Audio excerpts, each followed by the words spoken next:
ও মা একটু বিস্কুটটা দাও। ও মা লোকে ভিডিও করছে, তোমায় খারাপ বলবে, একটু দাও না।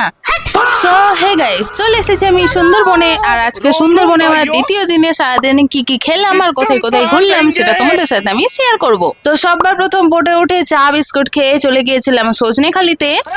আর এখানে আমাদের গাইডার দাদা একটু বক্তৃতা দিয়ে দিচ্ছিল আর কি। তারপর সবাই মিলে হাঁটতে হাঁটতে সিঁড়ি বেয়ে চলে গেলাম ওয়াচ টাওয়ারে। এখানে এসে একটু পোজ মেরে দিচ্ছিলাম। আরে ডিমের পোজ না, পোজ পোজ। আমার আসলে জিভটা ছোলা হয়নি। यार ये कितनी औसम है यार।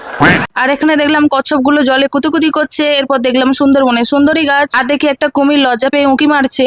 আর সেই দূর দেশে সবকটা হরিণ মিলে বর্ষাকালে রোদ পোয়াচ্ছে।